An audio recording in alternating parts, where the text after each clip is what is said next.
అంటే రేప్ కేసులకు సంబంధించి చాలా వరకు అంటే ఇది అపోహ కావచ్చు, లేకపోతే దానికి ఒక క్లారిటీ కావాల్సిన అవసరం ఉంది.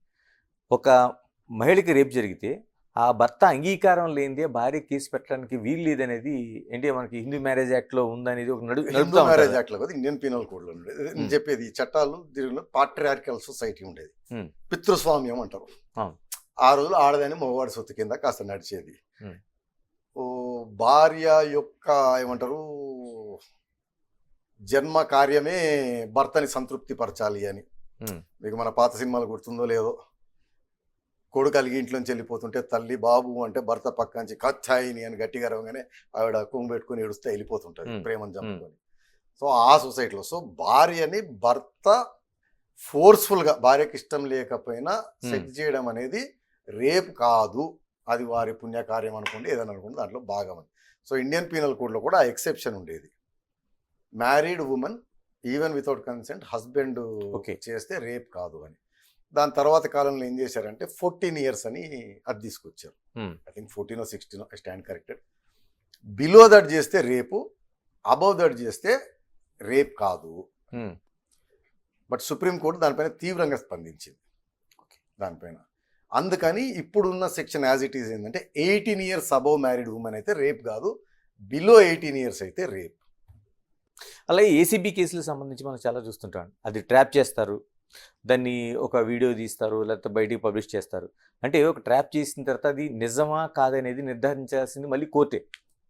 కానీ ఈలోపు కానీ దాన్ని బయట పబ్లిష్ అవుతూ ఉంటుంది. ఎలాగ అంటే ఇప్పుడు దాన్ని పరువు నష్టంగా చూడాలా, లేకపోతే దాన్ని పబ్లిష్ చెయ్యాలా వద్దా, లేకపోతే అవతల వాళ్ళు నిజంగా ఆ అవినీతి చేయకపోతే వాడికి జరగాల్సిన బదనాం జరుగుతూ ఉంది. మీరు ఇంతకుముందు కూడా అడిగారు, ఏది భర్త ఎవరితోటో ఉన్నాడా, భార్య ఎవరితో ఉన్నాడని తీసుకొని రావడం మీడియాని గీడియాని సర్కస్ అని చెప్పాను. అంటే హిస్టరీ తెలిసిన వాళ్ళకి తెలుస్తుంది. రోమ్ అనేది రిపబ్లిక్ ఉండాలి, ప్రజాస్వామ్య దేశం ఉండాలి. రోమన్ కాన్స్టిట్యూషన్ ఎంత పవర్ఫుల్ అంటే మన రాజ్యాంగాలన్నీ ఆల్మోస్ట్ అలానే ఉంటాయి. అంత పవర్ఫుల్ ప్రజాస్వామ్యము రాచరికంలోకి వెళ్ళిపోయింది రోమన్ ఎంపైర్కి. దానికి హిస్టారియన్స్ అడిగితే రీజన్ ఏం చెప్తారంటే, అప్పుడు అధికారంలో ఉన్న వాళ్ళు ప్రజల్ని మభ్యపెట్టడానికి పాన్ అండ్ సెట్ సర్కన్సెస్ అంటారు, బ్రెడ్ అండ్ సర్కసెస్ అంటారు అనమాట. ఉచితాలు ఇవ్వాలి. ఒట్టి ఉచితాలు ఇస్తే కడుపు నిండి మళ్ళీ వాడు ఆలోచిస్తాడు ప్రజాస్వామ్యం అని అదని ఇదని. వాడిని డైవర్ట్ చేయడం కోసం సర్కస్ నడిపివ్వాలి అనొద్దు. కానీ మన మెయిన్ మీడియా, సోషల్ మీడియా అంతా ప్రస్తుతం జరుగుతుంది సర్కస్సే. అంటే ఎకానమీ ఏమైంది, ఉద్యోగాలు ఏమవుతున్నాయి, ట్రంప్ సుంకాలు ఏమవుతున్నాయి, దానికంటే కూడా మనకి రామ్ గోపాల్ వర్మని ఎప్పుడు అరెస్ట్ చేస్తారు, సిరెడ్ని అరెస్ట్ చేస్తారా లేదా, దీనిపైనే చర్చ ఎక్కువ ఉంటుంది. దాంట్లో భాగం కూడా మీడియా ట్రయల్. చట్టం కానీ రాజ్యాంగం ఏం చెప్తుంది అంటే ప్రిజంప్షన్ ఆఫ్ ఇన్నోసెన్స్ అంటారు. బియాండ్ రీజనబుల్ డౌట్ నేరం ప్రూవ్ అయ్యేంత వరకు అతను నేరం చేసినట్టు కాదు. కానీ మన మీడియా పోలీసు వారు ఇన్వెస్టిగేషన్ మొదలు పెట్టక ముందే గ్రాఫ్లు వేసి అదేసి ఇదేసి ఆయన ఇలా చేసి అలా చేసి ఇచ్చేస్తుంది. దానిపైన సుప్రీంకోర్టు, హైకోర్టు కూడా చాలాసార్లు తీవ్రంగా మందలించాయి. కాస్త కంట్రోల్ పెట్టుకోండి, కాస్త రీస్ట్రెయిన్ పెట్టుకోండి. I think Manu Sharma case అని ఒకటి ఉంటుంది, ఇంకేదో నవలక్కా కేసు అని. కొన్నిసార్లు ఏమో ఆ గ్యాగ్ ఆర్డర్లు కూడా ఇస్తాయి. దానివల్ల ప్రాబ్లం ఏమవుతుందంటే ఒక మనిషి రెప్యుటేషన్ డ్యామేజ్ టోటల్గా.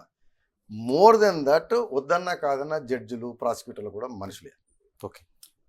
ప్రాబబిలిటీ ఆఫ్ ఇన్ఫ్లుయెన్స్ అవ్వడం ఎక్కువ అవుతుంది. ఒక్కోసారి మీడియాలో మెత్తిపోయిన కేసు ఉందనుకోండి, మేజిస్ట్రేట్ గారికి అక్కడ ఏమీ లేదని తెలుస్తున్నా కానీ ఎందుకు వచ్చిన గొడవ అర్థమైందా అండి, లేకపోతే మోరల్ కన్విక్షన్ లేస్తున్నారు. అది బట్ దానిపైన ఏంటంటే clash between freedom of speech and expression, పత్రికా స్వేచ్ఛ వర్సెస్ ఇది. వీటిని ఏంటంటే స్వీయ, ఇప్పుడు మీ మీడియా ఆర్గనైజేషన్ అంతా ఎన్బిఎఫ్సి అది ఉంటుంది, మీరు సెల్ఫ్ రెగ్యులేటర్, స్వీయ నియంత్రణ ఉండాలి. స్వీయ నియంత్రణ ఉండాలి. అంటే సుప్రీంకోర్టు, హైకోర్టు ఎన్నోసార్లు చెప్పాయి, సీరియస్ అయ్యాయి, పనిష్మెంట్లు వేసాయి, గ్యాగ్ ఆర్డర్లు ఇచ్చాయి, లేదా టోన్ డౌన్ చేయని చెప్పే, కానీ అది ఏమంటారు రిపీటెడ్గా మానిటర్ చేయడం కష్టం. అలాగేనండి, మనకి ఈ వరకట్న కేసుకు సంబంధించి మనకి 498A ఉండేది. ఎందుకంటే అలా డైల్యూట్ అవుతూ వచ్చింది? ఎందుకంటే ఒకప్పుడు మనం ఏ కేసు చూసినా సరే చాలా సీరియస్గా దాన్ని తీసుకుంటాం. డైల్యూట్ కాదు, మీరు అర్థం చేసుకోండి. ఒకటి రాజ్యాంగము, చట్టాలు ఇవన్నీ డైనమిక్ ఉంటాయి, మారుతున్న పరిస్థితులను బట్టి, జరుగుతున్న దాన్ని బట్టి చేంజ్ అవుతూ ఉంటాయి. 498A పెట్టడం with a very good intention. ఆ రోజుల్లో ఒక అమ్మాయి పెళ్లి చేస్తే ఆ అమ్మాయి భర్త ఊరికి వెళ్ళి ఉండేది. అక్కడ నాన్న వాళ్ళు ఎవరు ఉండరు. హెరాస్ చేసిన అది చేసినా చెప్పుకోలేదు, చేయలేదు. అండ్ ఆ రోజుల్లో విపరీతంగా ఉండేది. అందుకని 498 పెట్టి దానికి ఎవిడెన్స్ యాక్ట్లో 304B అని ఇంకోటి, అది కట్న వేధింపుల్లో ఆడది చనిపోతే అని ఉంటుంది. దానికి ఎవిడెన్స్ యాక్ట్లో ఏం చేశారంటే ప్రిజంప్షన్ తీసుకొచ్చారు. సాక్ష్యాలు అవసరం లేదు, ఓకే, ప్రిజంప్షన్ ఉంటుంది అనమాట. పెళ్ళైన మహిళ within 7 years of married life unnatural circumstances అంటారు అనమాట.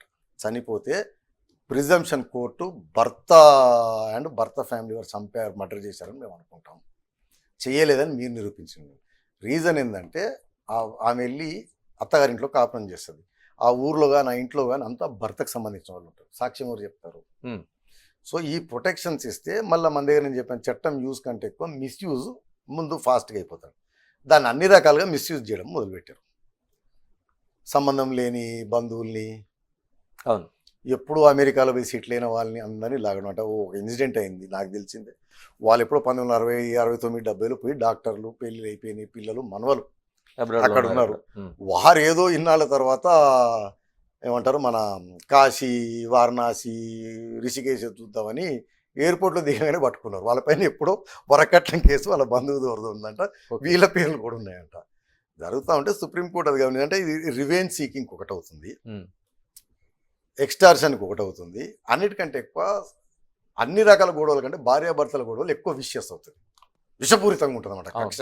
అవును, ఆ భర్తని అందరిని ఇరికిచ్చాలి అని చెప్పి చూడడము, తొందరగా సెటిల్మెంట్కి తెచ్చుకోవాలని చూడడం జరుగుతుందని తెలిసి స్లోగా శిక్షలు అవి డైల్యూట్ కాలేదండి, గుర్తుపెట్టుకోండి.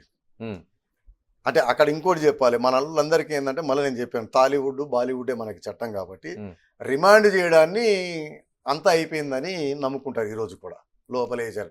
రిమాండ్ ఈజ్ నెవర్, తప్పు చేసినట్టు కాదు, నేరం చేసినట్టు కాదు, అతని జీవితానికి ఏదో అయిందని కాదు. కాకపోతే మన దగ్గర ఏంటంటే ఆ రిమాండ్లే పెద్ద ఆయుధం అయింది, సెటిల్మెంట్లకు కానీ దానికి కానీ రివెంజ్ తీర్చుకోవడానికి. అందుకని ముందు ఫస్ట్ డైల్యూషన్ ఏంటిది, బంధుమిత్రుల్ని అరెస్ట్ చేయడానికి వీల్లేదు. ఇంకో పెద్ద ప్రమాదం ఏంటంటే, ఏదైనా చిన్న గొడవ అది లేస్తుంది భార్యాభర్తలకి, వద్దన్న కాదన్న మోడర్న్ సొసైటీ కాస్త ఈగోలు ఎక్కువ ఉన్నాయి. పరిగెత్తుకుంటూ పోయి కంప్లైంట్ ఉండి పోలీసులు అందరిని లోపలేసారు అనుకోండి, వాళ్ళిద్దరి మధ్యలో మళ్ళీ తిరిగి రిలేషన్షిప్ ఏర్పడడం ఓకే ఎండ్ అవుతుంది. అందుకని రిఫార్మ్స్ వస్తా పోయినాయి అనమాట. Supreme court guidelines, Arnesh Kumar case, దాని తర్వాత ఏంటంటే ఇప్పుడు మీరు ఎక్కడ పోయినా పోలీస్ స్టేషన్ చెప్పిన ముందు కేసు బుక్ చేయకూడదు, కౌన్సిలింగ్ ఇవ్వాలి, అవకాశం ఇవ్వాలి, కొంచెం టైం పడుతుంటే కోపాలు తగ్గుతుంటాయి, అట్లా ఇమీడియట్ అరెస్ట్లు.